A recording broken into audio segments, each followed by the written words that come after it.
Hey everyone, welcome back to In the Alley. My name is Cody. Glad you guys are back for another video. We have the Saturday recap to take care of. 3 games on the docket, and yeah, without further ado, we'll just kind of dive right into this one because for all intents and purposes, there's 1 close game and 2 not so close games. So let's go take a look at all 3. Alright, so we are starting this with Fishers and Iowa. It's one of those games that I just talked about being kind of a stinker. You know, we got 2 not so close games and 1 that was pretty close. This was not the one that was pretty close. It started out that way. Let's talk about it. Fishers starts with the ball. Harper has an RPO keeper to the left side. Inside the 5, he goes in a couple of plays on the first drive for the Freight. Iowa getting kind of a goal line stand here. 4th and goal for the Freight. Right side rush for Josiah King, and Fishers opens up the scoring 7-0. Dante Avila Santos can't handle the snap. Fishers challenging that they recovered a fumble. They win the challenge. Fishers takes over. 3 and out. Fishers going to go for it on 4th down here. Felix Harper's pass into the end zone goes incomplete, but we have a defensive pass interference on the Barnstormers to give new downs and kind of half the distance or whatever for the Freight. Motion handoff up the middle goes Josiah King for his 2nd score. All too easy. 14-0 Fishers. Avila Santos keeps for a 1st down into Fishers territory, and then David Elder carries. He fumbles, but he's ruled down by contact. Elder's going to rush to the right sideline. He has the edge, and he takes off into the end zone himself. Iowa, they're on the board, 14-6. The extra point, no good. Fishers has a sustained drive on the next one. Iowa penalty, and gives them some yards. Jordan Davis has a catch all the way to the Iowa 6 for a 1st and goal. Harper will take it himself, left sideline. He goes in for the score, 21-6 Freight at the end of the 1st quarter. Iowa facing a 3rd and 6 here. David Elder rushes and dives for a 1st down. Avila Santos throws into double coverage, and DeMonte Martin comes away with it for the Iowa touchdown. I don't know how he did it, but I'm not going to complain. Touchdown Iowa, a beautiful catch. Well, not a beautiful catch, not a beautiful throw. You shouldn't be thrown into double coverage, but regardless, 21-13, Iowa answers back. Felix Harper hits as he throws. It falls incomplete. And the next play, Josiah King hurdles a defender just for holding to call it back. Isaiah Coulter, though, will haul in a 1st down catch, and he gets pushed against the dasher boards. Fishers will face a 3rd down not too long after that. Harper's pass gets broken up at the last second, so they 4th down. Offense staying out there. Harper throws to the right sideline. It's off the hands and incomplete. Iowa takes over on downs. And then Iowa, they stall out on their drive. Bad snap on 3rd and long. Santos' pass goes incomplete, so it brings up a 4th down. And Trevor Spalding's out for a field goal attempt, and it gets blocked. So Fishers is going to take over. Minimal gains for the Freight. 3rd and 4 pitch out to King, and he's going like the Energizer Bunny. Touchdown Fishers, 28-13. So what a turn of events that this was, that Iowa could have had a chance to tie it. It's back to a 2-score lead for the Freight. Onside kick for Fishers. Freight go on to recover it, but I don't know if it went 10 yards. Iowa's going to challenge, and challenge says that Fishers recovered cleanly, so they'll lose the challenge. Out of the 1-minute warning, Felix Harper throws over to the middle. Isaiah Coulter wide open, has space, and goes down to the 1, 1st and goal. 2 rushes for King as he dives to the 1 as they're trying to kill some clock here and be the last team to score without giving Iowa any chance. 3rd and goal, King rushes left side and takes it in. Touchdown Fishers, 35-13. Elder has a handoff. He picks up 15 yards on 1st down. We have 6 seconds remaining in the 1st half. Santos throws to the 1st down marker, and it's caught. Time runs out, and we head to halftime, 35-13. Fishers leading by 3 scores. Out of the 2nd half, Elder returns to about midfield, but a penalty will bring it back. 3rd and 5, Iowa. Santos' pass falls incomplete. Another 4th down for the Barnstormers. They'll go for it deep in their own zone, and then the 4th down pass gets broken up. Fishers has a 1st and goal and a turnover on downs with it. Iowa challenging an illegal defense. They win it. So still 4th down, but shorter yardage. Iowa's going to continue their drive. A couple of rushes pick up. Actually, I think it was a 4th down conversion. My bad. 4th down conversion. They pick up the 1st down.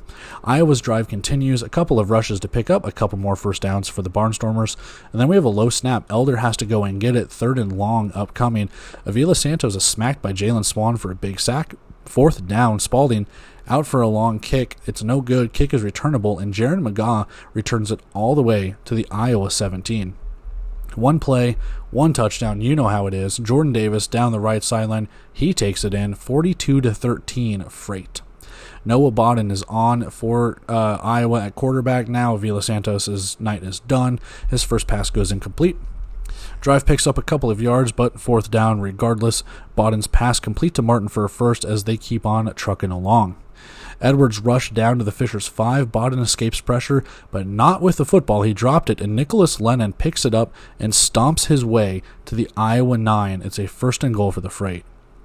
Jordan Davis handoff through the blockers. Pyle is pushed into the end zone 48-13 as that pile continues to pile it on for the Freight. Iowa rushes twice for not much as we head to the fourth quarter, and then a fourth down field goal blocked again. It bounces into the end zone. Jalen Swan recovers it in that end zone for a touchdown, and it is 55-13. Bodden missing his targets, bringing up a fourth down. Another incompletion. Freight have first and goal after the turnover on downs. Davis Black comes into the game at quarterback for Fishers. He is sacked on second down for a loss. Freight trying to kind of waste some time here, it looks like. And they're wasting all 40 seconds of the clock. They don't want any injuries. They just want to get out of here. Strip sack by Jakari Larman. Barnstormers recover it. Santos comes back in at quarterback. Iowa. So his night wasn't done. I lied. I lie a lot here, guys. Iowa does nothing with the turnover. 3 and out. Santos limping off on fourth down. So now his night's done. See? Gotcha. 2 for 1 special right there. Bodden on for the play. Back foot throw goes into the turf. Fishers takes over possession. Freight fumble the RPO exchange. Larman recovers the fumble, so Iowa gets it right back. So just kind of playing hot potato with the ball right now. Another fourth down for the Barnstormers. False start will push them back. Bodden tries to dump it off to Elder. Miscommunication. It's another turnover on downs. And then Freight run it to the 1 minute warning. Fishers, well, same team, Fishers Freight, they will kneel out the rest of the clock. They take this victory 55-13. All right, so looking at the stats that are on the screen in front of us, and it's really hard now as we're almost through the regular season that to give a pass to Iowa. They've shown no improvement. And there was a question asked on Shady Sports and even in recent weeks or whatever, where it's how much can you say Iowa deserves a pass, or what is this season better than what they had under their previous coach, what have you? And to answer the question now, as we've gotten further along, no, nothing's changed. And I don't know if it's coaching, I don't know if it's players, I don't know if it's everything, but I don't know what you do from here, man. It's in the same vein as New Mexico or Northern Arizona, where it's just they've fired their coaches. I'm not saying that Iowa needs to fire their coach, but there needs to be some sort of change that goes on here. I don't know what that change looks like. And I'm not advocating for Iowa to fire their coach. That's not what I'm saying. I'm saying the other two teams have done something like fire their coach to try and ignite a change. I don't know what Iowa can do, anything short of firing their coach that can ignite a change, but at this point, what does that even accomplish? Again, I'm not asking for them to do anything, but you've got to try something. I don't know. I don't have an answer. We haven't had an answer for Iowa in years, it seems. This team has just fallen on such hard times. At the box score at the top, I have to do it every single time. Fishers could have played the first quarter, stopped, and they would have won. Could have played the second quarter, stopped, and they would have won. And they could have played the third quarter and at least tied and gone to overtime and probably would have won. And just playing that one quarter, second quarter, third quarter, whatever, it's just sad. It's sad, and you can say the same thing about New Mexico or Northern Arizona for some of these games where it's just how do you not score 20 points in a game that is designed to score points? That's bad, and you got shut out in the entire second half. At one point, you were right there with them, with a chance to tie it at 21-13, get a touchdown and 20-21 or 21-21, and you poop down your leg, and Fisher scores the rest of the points. It's sad, man. I don't know what else to say. Dante Avila Santos, 3 for 7, 39 yards, 1 touchdown, no interceptions. I guess that's the one bright spot is he didn't throw any picks, but he only completed 3 passes, and the team as a whole only completed 6 passes. I don't know what's wrong with this team. I truly don't. And again, it's no knock on the coaching. I don't know if it is the coaching, if it's the players, if it's everything. I'm not trying to place blame, but you have to think what is going on where at some points Iowa looked like they had life early in the season and kind of midway through it. They got their victory, and then they've just fallen, I wouldn't say they've fallen back to earth. They've fallen deeper, into the crust or the mantle. I don't know, but it's sad. David Elder, kind of your lone bright spot, if you can call it that. DeMonte Martin, too, we'll get to him in 1 second, but 10 carries, 42 yards, 1 touchdown. He is kind of your rushing game, man. That's pretty much where you have it. I don't really know what else to say other than, like, I've said it once, I've said it twice, I've said it multiple times. If there's a way to keep David Elder from last year to this year, or from this year to next year, do it. Because you need players to build around, and I don't know what players are sticking around, to be honest. DeMonte Martin, 4 catches, 51 yards, and 1 touchdown. Again, pretty much your lone bright spot. They only had 2 players catch passes in this game, and it was DeMonte Martin and David Elder. That was it. It's 6 total completions, 4 of them to Martin, 2 of them to Elder. That's it. That's sad. I don't know how else to kind of go about it. Felix Harper, again, not too much better. They didn't need to be. 5 for 9 for 71 yards, no touchdowns, no interceptions. So you took care of the ball, but you didn't really need to throw interceptions regardless when you have Josiah King and Felix Harper running for touchdowns and all of that kind of stuff. So speaking of which, Felix Harper, your leading rusher over Josiah King, not by much though, or even Jordan Davis. 5 carries, 30 yards, 1 touchdown. That's okay, cool. I mean, you look at it, there's not a lot of offense in this game because they were just wasting clock. They were running the ball and wasting clock and kind of just getting out of here going like, all right, we'll do that. There's a lot of fumbles. There are 4 total turnovers, some missed field goals, blocked field goals, and what have you. So, again, some wackiness going on, but overall, yeah. Leading receiver, Isaiah Coulter, 2 catches, 50 yards. Woo. I mean, everyone else had a catch. Didn't really fling the ball around too much. Davis Black fumbled the ball a couple of times. Bodden fumbled. Avila Santos fumbled. Yeah. First downs, 8-4. Again, there were some first downs in this one, but you look at these 2 teams, third down efficiency was atrocious for both. Fourth down, atrocious for both, in a sense of like, I take it back. It wasn't atrocious, but it was just, what are we doing? You know, the field goals, you missed 3 field goals on one side. You didn't attempt any field goals on the other. You see that at the bottom of the screen. Fourth downs, just, all right, we'll go for it. We'll miss it. Fine. Total yards, like I said, they were running the ball, killing some clock, short fields, onside kicks, and like I said, short fields and things like that. I don't really have too many nice things to say in this one. I'm sorry. Rushing, Fishers led in rushing, but again, it's not your typical Fishers Freight rushing day. 22 rushing attempts. They had 3.4 yards per carry, so they were running at a first down clip. However, again, wasting time, getting out of here healthy, doing exactly what they need to do. And yeah, some wackiness happened, some fumble recoveries by Iowa and things like that later into the game, but by that time, the game was well enough in hand that Fishers didn't need to do too much. We already talked about the field goals, penalties. I can believe it. I think this game was decent enough to where it's like Iowa kind of shot themselves in the foot with some penalties. Fishers, they had a couple, but not too much. That's where you have it. Turnovers, again, the 4 total turnovers, 4 fumbles lost, 2 on each side. Taking a look at the defensive stats here. For the Barnstormers, they had 3 tackles for a loss, 2 forced fumbles, 2 fumble recoveries, and 3 pass breakups. Trenton McGee, 4 solo tackles and 1 assisted for 4.5. And Jakari Larman, 3 solo tackles and 1 assisted for 3.5. And Larman, with those tackles, 2 of them are tackles for loss, 2 forced fumbles, and 2 fumble recoveries. So I don't know if he's going to win Defensive Player of the Year because his tackles aren't that high, but I do want to give a shout out to that. Dude looked really, really good for that. Stats are not accurate because Eugene Ford had a tackle for a loss, and Eugene Ford hasn't been on this team for a while, so that I can't remember his name off the top of my head. I know he's a defensive lineman, number 10, so I apologize. But yeah, that's who it should be, and I should probably look that up, who it is. But it's not Eugene Ford, I'll say that. Same thing, 98, that's Jared Johnson. That's not Jared Johnson. So stats are completely incorrect here. They have, for the Fishers Freight, they have, actually no, for Iowa, they've got Terry Jones as your quarterback. Terry Jones is on season injured reserve. That should be Dante Avila Santos because that's number 12. So again, good job, Indoor Football League stats. The Fishers Freight, they have 5.5 tackles for a loss, 1 forced fumble, 2 fumble recoveries, 2 pass breakups, and 2 blocked kicks. Ja'Cory Benjamin, 8 solo tackles. Cornelius Montgomery, 5 solo tackles and 1 tackle for a loss. And then Jalen Swan, again, maybe not enough tackles for Defensive Player of the Week, we'll see, but 5 solo tackles, 1 tackle for a loss, 1 forced fumble, and 1 blocked kick. That's fine. Nicholas Lennon, 1 tackle, 1 assisted tackle for 1.5, 1.5 tackles for a loss, 1 fumble recovery. Darius Long, 1 tackle, 1 tackle for a loss, 1 blocked kick. So, I mean, Fisher's had players kind of getting after it all throughout. Trey Smalls, 1 tackle for a loss and 1 fumble recovery as well. So, all in all, I mean, a really good defensive day for them.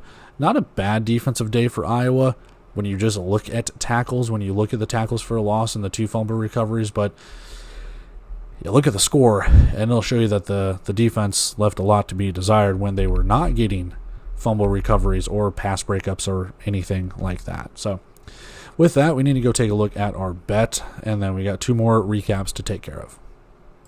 I'll take it. I'll take the under. I knew it would hit. That's why I bet it. All right, so recap number 2 to take care of. San Antonio and Tulsa in what looked like kind of on paper should be a really, really fun game, considering what San Antonio did last week. Not so much. Let's recap it. We're going to start with Tulsa receiving the opening kickoff, and Draylon Ellis, the backup quarterback, is set to return the kickoff for Tulsa. And he has a good one. He has a pretty good return out to the 15-yard line. I did not expect that, but hey, get him into the game. Jermaine Smith with a catch, Caleb Ramseur with a rush, and TJ Davis with another catch. Oilers making it look pretty easy as they get into 1st and goal. Ramseur has a rush to the left side. He gets tackled at the 1. Oilers can't punch it in, but facing a 4th and goal, offense is going to stay out there. We have a tush push for TJ Edwards. He sneaks it in the middle for the touchdown. 7-0 Tulsa. Zach Calzada gets the start for San Antonio. He airs it out. Deion Cook with a diving grab. It draws a defensive pass interference as well. Tulsa, they're going to challenge a false start, and they win it. And when I say that this could be the turning point of the game this early in the game, I absolutely mean it. You'll see why. No big catch for San Antonio. It sets them back 5 yards. 3 straight incompletions. It brings up 4th down for San Antonio, but we have some flags. It's an unsportsmanlike on the Gunslingers, 4th and 18 now. Tyler Huddle's had on for a field goal. It gets blocked, and Justin Harrington picks it up. It gets blocked, and it's right at like the 5 or 7 yard line or something like that. He's able to pick it up. Harrington weaves his way past tacklers, and he gets in for a kick return touchdown. 13-0 Oilers. Gunslingers with a nice return, and already on the Oilers side of the field, RPO exchange is fumbled, but the refs blow the play dead and call it a forward pass instead. 4th and 1 for the San Antonio Gunslingers. Blitz up the middle. Calzada has to backpedal. He lofts it to the end zone. Deion Cook comes down with it. It is a touchdown, 13-7. They do answer right back. 3rd down for Tulsa. Edwards has a quarterback draw up the gut, slides down around midfield to move the chains. Ramseur's tackled for a loss as the first quarter comes to a close. San Antonio gets Tulsa into another 3rd down. Edwards is sacked for a loss, making it 4th down, but the offense for the Oilers stays out there. Edwards looks, dodges a defender, but not the other 2. He is sacked again. Gunslingers take over with a short field. Calzada throws across his body across the field for a short gain, bringing up a 3rd down. More pressure. Calzada throws into the stands. 4th down upcoming. Gunslingers are going to go for it as well. Calzada blitzed once more. He's overthrowing again. Oilers take back over with possession. Ramseur has a catch to the left side, taken down, and the ball pops free. Tulsa recovers, though, it looks like. So Ramseur puts the ball on the turf, but avoids disaster. Deep pass to the end zone. Katron Jackson is behind the defense for the score, 20-7. Tulsa back up 2 scores here. 3rd down, San Antonio. Calzada's pass is intercepted by Trey Harvey. He has open space. He has the end zone in front of him for a pick 6. Tulsa tacks on another just like that, 27-7. It's a good kick return for Various Rivers. Penalties on both teams will move the ball to the San Antonio 23. And then Rose has a reception. Derek Rose has a reception, reverses field to the left side, goes down with a big gain, but another holding will wipe that off the board. Tulsa just keeps bringing pressure. Calzada cannot set his feet to throw here. He's backpedaling, he's throwing off his back foot, rolling out of the pocket, doing whatever he has to do to try and get rid of it. 3rd and long, Calzada throws into triple coverage, and you kind of know the result. It's intercepted by Mark Shepard as Tulsa comes away with it. Edwards rushes for a 1st down and gets out of bounds, pass down the sidelines to Ramseur at midfield. Ramseur has a rush followed by an Edwards rush to get the drive rolling here. 20 seconds remain. Edwards, with time, decides to scramble, spins out of a tackle, goes down for a 1st down with 11 seconds to play. Edwards runs again to the left sideline. Refs say he went out at the 1 with 3 seconds left in the in the first half. It's a 1st and goal. And then Tulsa challenges the play, was a touchdown. It fails. So then we have a jumbo package. It's an RPO handoff to the offensive line. No, it's a pop pass to the offensive lineman. Everyone goes the other direction. Terrence McClain has a touchdown reception. Yes, big man touchdown. What a play design and what a play call by the Oilers. 34-7 as we head to halftime. Start of the second half, Calzada can't find anyone. He takes off for a decent gain. Cook has a catch for a 1st down. San Antonio, they need points on this drive. They need a touchdown. Cook has another catch, 3rd and 1 upcoming. Tulsa brings the house. Calzada just chucks the ball wherever. It falls incomplete. Throw is low. It hits the turf, and the Oilers have another turnover on downs on 4th down. Edwards has a free play, runs left of center to the San Antonio 7 for a 1st and goal. Is offsides for that free play. 3rd and goal, Edwards to Smith at the goal line. He backs up and crosses said goal line to secure the touchdown. It is 40-7. Tulsa just right here for the victory, man. San Antonio drive quickly goes 3 and out, facing a 4th and 5. Calzada looks, gets rid of it. Cook is open for a completion and a 1st down as they move the chains. Calzada rolls right, throws back in the end zone. Malay jumps, can't tip it. Glenn Gibbons high points it for the score. The 2-point try is good. So San Antonio able to get some points. It's 40-15. They get another touchdown. Kickoff hits an up man. It's Frederick Malay. It bounces into the end zone. Malay sprints right over to it and dives on it before anyone else really can. That's technically a kick return touchdown. It's a touchdown for Frederick Malay, and Tulsa just gets a touchdown right there on the ensuing kickoff, 47-15. Climbing the pocket on the next drive, Zach Calzada slides to midfield. He throws it up, and Justin Harrington goes over the boards with an interception to end the 3rd quarter. So he had the slide and the run to midfield, and then the next play, it's intercepted. Just bad to worse. Draylon Ellis, the kick returner, the vaunted kick returner, is in at quarterback for the Oilers. He throws long. Riverius Rivers almost has a pick, but he can't hang on to it, bringing up a 3rd and 10. Ellis will rush up the middle for a 1st down and more. Remember, he did start with Tucson. He did start 3 or 4 games this season for the Sugar Skull, so it's not like this is his first rodeo. It's his second. I had to do that for Tucson and the Wild West and Tulsa and all that. More rushing. Tulsa getting some pretty good chunks of yards here. Seems like they're going to try and use some clock and kill that down. Ellis to Katron Jackson inside the 5 for a 1st and goal. Ellis calls his own number for the touchdown when he reaches over the goal line, 54-15. More back foot passes as Tulsa's pressure tonight has just been relentless. Calzada up the pocket, lasers a pass to the turf. 4th down for the Gunslingers. Calzada scrambles and laterals to Patterson for a 1st down. I think that's the play where he, was that the play where he threw it all the way across his field? I can't remember, but there was one play where he had a lateral, from one sideline to the other practically. Calzada seems to be throwing, pitching, whatever. From sideline to sideline. 3rd or 4th time he's kind of lateral or passed like that tonight. And even in the game against New Mexico, he was kind of doing these weird, sideline to sideline throws. I don't really know how to describe it. Some weird laterals. Cook has a catch short of the 1st down. 4th and manageable here. Calzada runs. He gets tackled to the 1 for a 1st and goal. 2 tush pushes, can't put it in. Now we have players making dinner reservations and shouting at each other in the nicest way possible.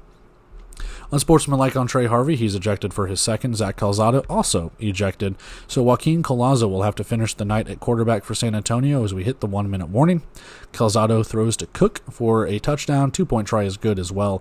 It's 54-23. Gunslingers get one back, but it's kind of all for naught at this point. Tulsa recovers the onside kick. Ellis kneels out the rest of the clock, and the Oilers take this victory 54-23. All right, so we need to fix this because the score here says 54-25, and I took that right from the Indoor Football League's website, and it says 54-25, except it's not. It's 54-23. So that's my blunder for not putting that up there because it says they scored 10 points in the 4th quarter, which where's that extra 2 points because I don't see it. So yeah, it's actually 54-23. I do apologize for that. But when you're copy and pasting and kind of taking what the Indoor Football League has put out there for granted, you're going to get burned from time to time. So yeah, I got burned. I'm stupid. Whatever. But either way, San Antonio decided, hey, we scored 40 points. Nah, we're good. Yeah, we don't want to do that anymore. So 25-23, actually, to 54 here. And it was kind of all Tulsa. Tulsa just... Again, it's just kind of like the last game between Iowa and Fishers, where it's like you get out to such a big lead. Let's just kind of take our foot off the gas, stay healthy. We're in the middle of a playoff hunt. We don't want to do anything too drastic here. And you can see that by the stats and how everything went. They're draining clock, using all 40 seconds of the play clock, kind of being, mild-mannered with it. Zach Calzada, 11 of 32, 72 yards, 2 touchdowns, 3 interceptions. That won't win you back-to-back player of the week honors, unfortunately. But, a lot of pressure up in his face. And you didn't expect that against New Mexico, and I didn't expect that tonight against Tulsa. I didn't expect them to bring heat every single time practically, but they did. And I think even the broadcast talked about it, where Marvin Jones is just like, we're going to test him. We're just going to bring pressure all the time, and it showed. Like we said in the recap, he had trouble setting his feet. He was throwing off his back foot, and he was backpedaling and trying to jump backwards, backpedal throw, and stuff. Like he was under duress a lot. So much so, he more interceptions than he had touchdowns. 3 interceptions on the night. Tulsa did not have a single turnover. So they were able to get to him, man, and they kind of rattled his cage. And it's what I talked about in the recap. What was the turning point in this game for me was, at least for me personally, was that defensive pass interference on the very first or second play, or not the pass interference, the pass to Deion Cook that set up the defense pass interference that then got called back via that false start, illegal challenge or whatever. My brain's fried, I'm sorry. That to me was kind of a turning point, because even though San Antonio was still able to kind of keep pace with that, Tulsa just said, all right, cool, you're going to score a touchdown, but not before we start kind of just blowing you out of the water. And yes, the score looks a little bit more respectable, but again, at one point it was 40-7. And, both teams ended up scoring 14 points each roughly after that. So at that point, you're just like, okay, cool. Now we're kind of back to the status quo, but that's still, Zach Calzada, not the best day.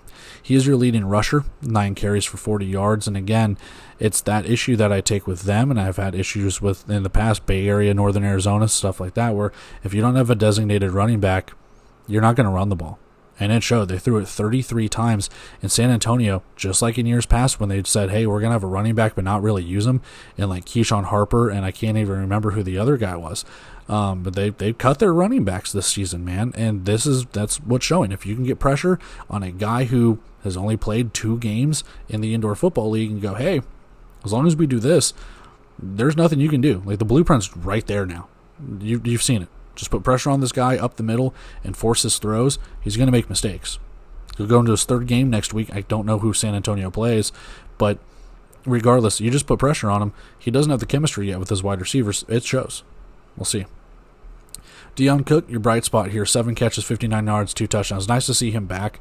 I know he's kind of battled injuries and some ups and downs. You've had Glenn Gibbons shine. You've had Derrick Rose come up big, and Austin Upshaw as well. I mean, even Zach Patterson's had a couple of catches. But to have Derrick Rose back and get kind of your number 1 guy along with Glenn Gibbons there to kind of have that 1-2 punch, really, really nice, all things considered. Taking a look at the Tulsa side, 8 for 11 for Edwards. Again, it's just one of these games where he's very accurate, doesn't have to throw it too much. They're running the ball decently. And for all intents and purposes, it's Calzada and that offense always having the ball, having to play from behind, trying to do whatever they need to do, and Edwards' company just kind of surgical offensively, taking advantage, short fields, whatever they need to do. Edwards, your leading rusher as well, 11 carries, 50 yards, and 1 touchdown. Again, not the best day, not the worst day, all things considered. Caleb Ramseur had a couple of rushes as well. He looked really, really good.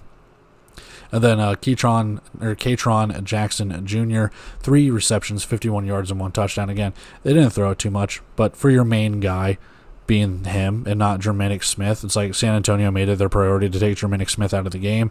They kind of forgot that there were other guys. Now, TJ Davis didn't really show up too much, and that's not a bad thing, but to have Katron Jackson show up, Caleb Ramseur had a couple of catches. I mean, they didn't throw it too much, and there's your number 1 guy. So what can you do? I know Smith had a touchdown, crossing the goal line, backpedaling into the end zone. So there you have it. And obviously, big boy touchdown to Terrence McClain as well. Taking a look at the team stats on the right side here, 12 first downs to 4 for San Antonio to Tulsa.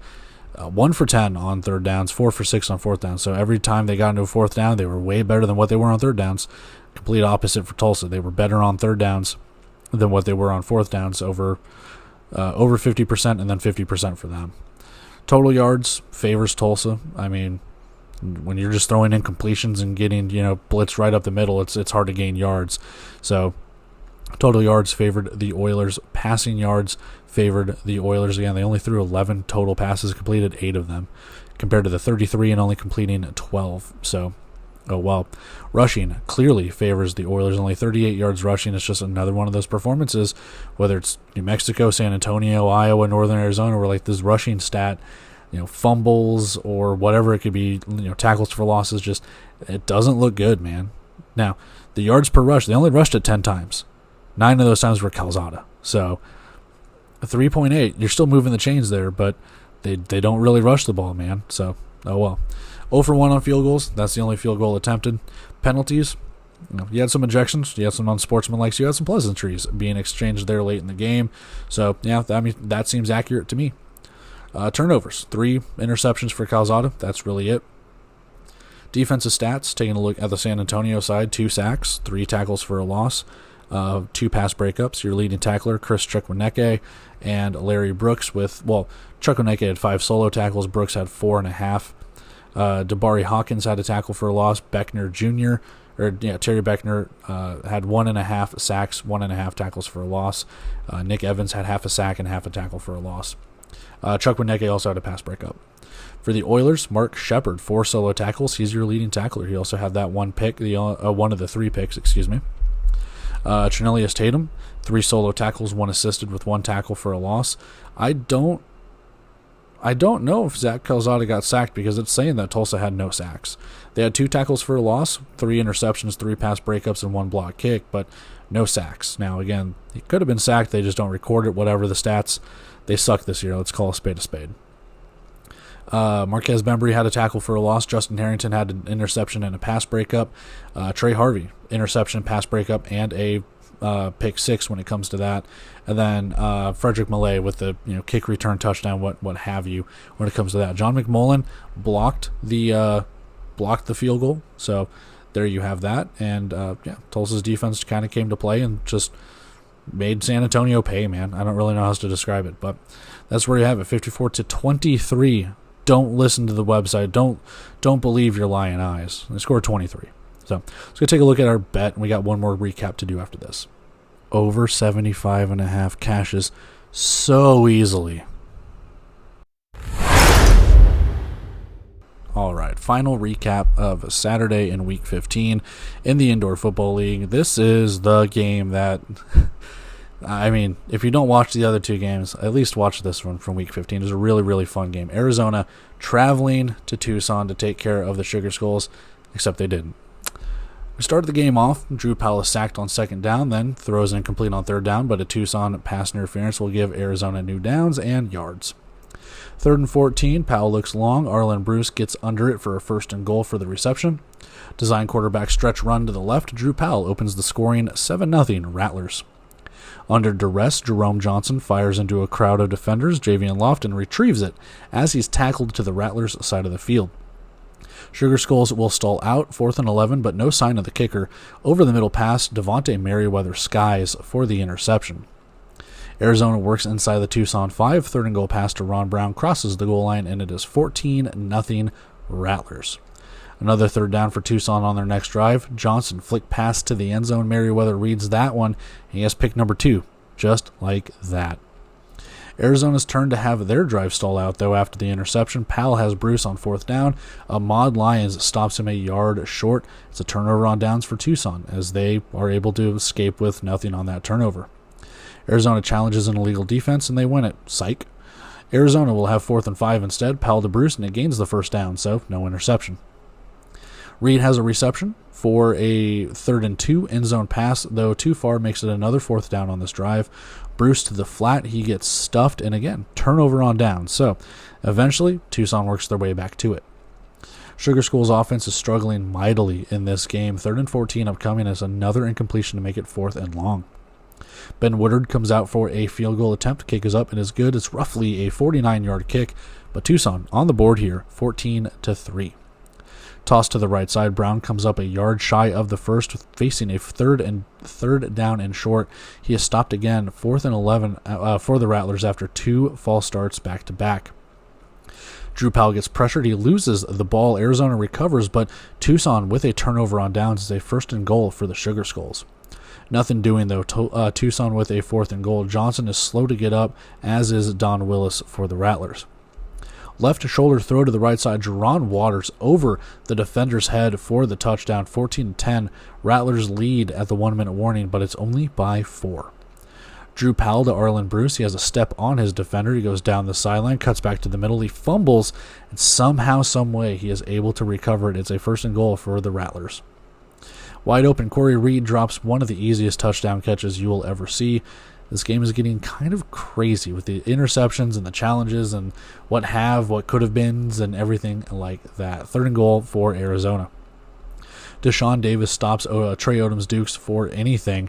We head to halftime, 14-10 Arizona. One play, one touchdown coming out of the second half here. Brandon Mackey, 34-yard rush right up the gut. Tucson takes the lead, 17-14. Next drive for the Rattlers. Powell looks left, lets it go right to Aaron Jackson for Tucson as he jumps the route. It's a pick for the Sugar Skulls, 1st and goal. Johnson sacked for a 3rd and goal. Woodard comes out for another field goal attempt, this time from 29 yards or so. It's good. 20-14, turnover turns into points. Tucson has had some pretty good kick coverage in this game as well. Arizona proceeds to go 3 and out, so offense is going to stay on the 4th down, but that kick coverage, they're getting it inside the 10, inside the 15 or so. They're not letting Arizona get out to the 20, the 25. They've had some pretty good kick coverage in this one. Drew Powell left sideline to Bruce for a 1st down at midfield. Arizona starting to get some offensive momentum going on this drive. Brown with a rush inside the Tucson at 10, inside the 5 again with another one. 4th down, Powell bullets a pass to Arlen Bruce. He adjusts back to snag it for the touchdown. 21-20, Arizona reclaiming the lead. End zone shot. Carl DeCius and Jerron Waters go over the wall. DeCius is limping after that incompletion. We head to the 4th quarter, and he was kind of walking gingerly on that leg. I can't remember if he gets back into the game or not. I didn't look too closely, to be honest.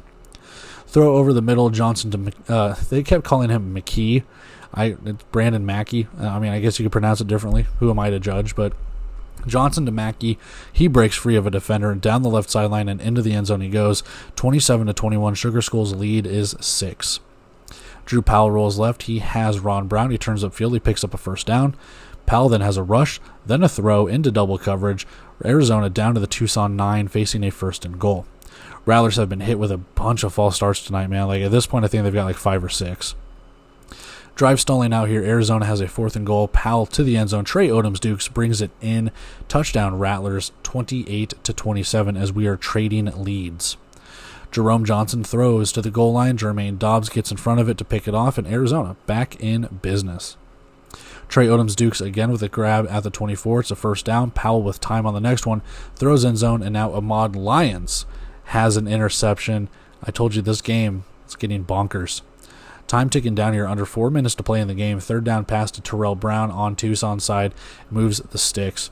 And then the Sugar Skulls get inside the 10. Under 2 minutes to play, Brandon Mackey handoff up the middle. He takes another one in. The 2-point try, though, no good. 33-28, Tucson up 5 with a minute to play. And make that 7. Ben Woodard hits a deuce. 35-28, Tucson goes up a score. Powell looks to the right sideline, lofts it into coverage. Aaron Jackson and Corey Reed fight for it. Jackson has another pick, but Arizona's going to challenge an illegal defense, and they win it. So no interceptions, and the Rattlers gain 5 yards. Tucson then gets Powell before he can scramble for a sack. 3rd and 5. Won't be denied is Aaron Jackson. He has a pick on this 3rd and 5. That one counts. And then the Sugar Skulls gain enough positive yardage coming out of that possession.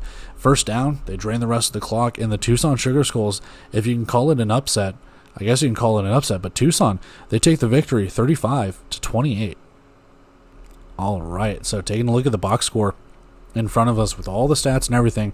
Don't look now, but the Tucson Sugar Skulls are nipping at the heels of the Arizona Rattlers, and within the last couple of years, they've beaten them a couple of times, man. Are the Arizona Rattlers washed? People are wondering, mainly me, but no, Tucson able to battle back in this one, and the stats will show that this was a poor offensive game for Tucson and still able to come out with the victory with some short fields, some turnovers. There's 6 total interceptions in this game between the two teams, between the two quarterbacks, and when it mattered most, man, Tucson was able to pull it out. I don't know how, I don't know what occurred and how they were able to do it, but man, they did not give up, so kudos to Tucson on that one. For Arizona, they started out strong and started to fade a little bit, and their offense looked all right, but once Tucson's defense really started to kind of get after it, Arizona did have a little bit of trouble, and it was really just kind of a couple-man show. Like Arlen Bruce showed out. You can see it right there on the screen. Ron Brown showed out a little bit. Drew Powell leaving a little bit to be desired in the passing game, but you can say the exact same thing for Jerome Johnson. So let's take a look at those leaders as we're already talking about them. Drew Powell, 16 of 30, 177 yards, 3 touchdowns, 3 picks. And again, some of these picks in a very untimely manner, but regardless, 16 of 30, you're having him throw it 30 times, and Kaimani Clark was not suited up for this game, so you knew that you were already kind of behind the 8 ball when it came to rushing. Drew Powell was going to run it. Ron Brown was going to run it. When you look at the box score, those are the only 2 guys that ran it. There were no jet sweeps or anything like that to Arlen Bruce or Corey Reed or anything like that. Just 2 guys ran the ball in this one. It's kind of weird. Ron Brown is your leading rusher between those 2 guys. 12 carries, 32 yards, no touchdowns. Drew Powell had a rushing touchdown, but other than that, that's it. I mean, not too much to look at. When they ran it 22 times and 2.6 yards per rush, that's not going to cut it. So, running game got kind of shut down by Tucson. Passing game didn't really do it, though. Arlen Bruce, 9 catches, 103 yards, 1 touchdown. He was the go-to guy in this one. You know, Odoms Dukes had a couple catches late in the game. He had a touchdown. Ron Brown had a touchdown. But overall, it was the Arlen Bruce show once more. I don't know if this is enough to solidify any sort of offensive player of the week, but I do want to credit that because he has had a couple of games so far this season where he's eclipsed 100 yards and roughly 8, 9, 10 receptions with a touchdown or 2 to boot. So another good receiving game, all things considered, knowing that the offense was meh.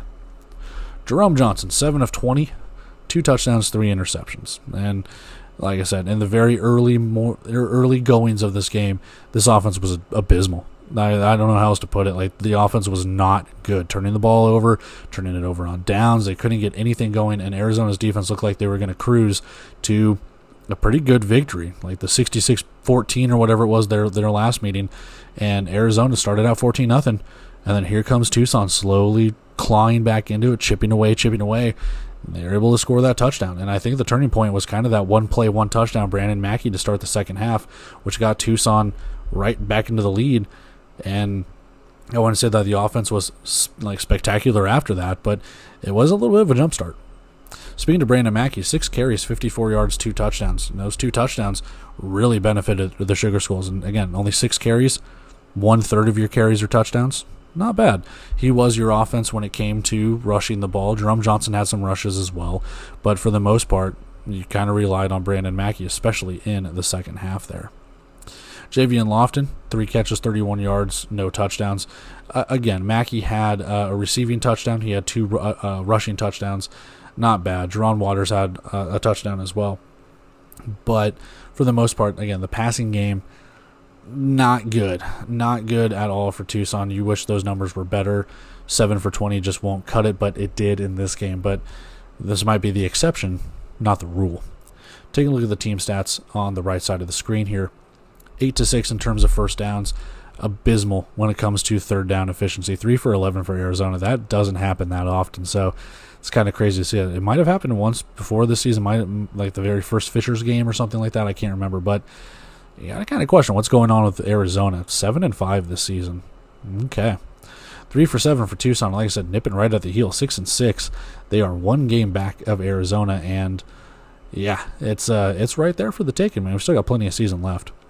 Fourth down efficiencies, 4 for 6 and 1 for 2. So again, not bad when converting fourth downs. And same thing, 50% for Tucson. You only had 2 though, so what can you really do?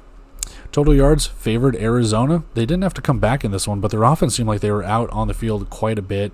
That's just the nature of the beast, man. Tucson able to get turnovers after long sustained drives for Arizona, or to force drives to stall out and get turnover on downs and things like that.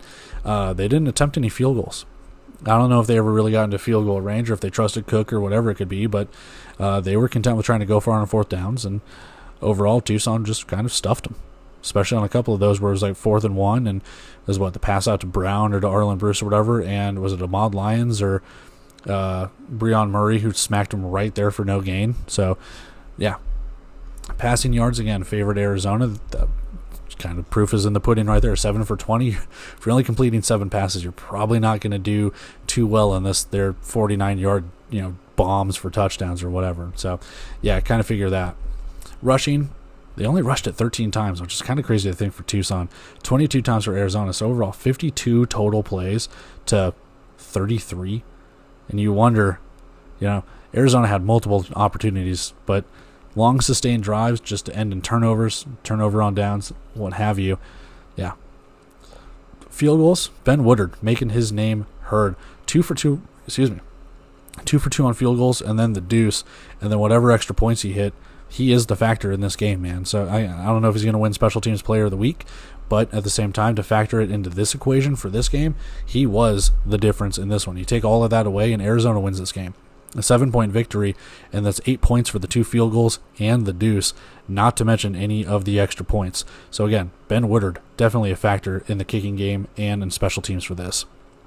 Penalties, there were some penalties. 6 penalties. I think Arizona might have had a couple more, whether they were declined or not, whatever, but there were quite a few false starts on Arizona. I know Christopher Strauder had a couple.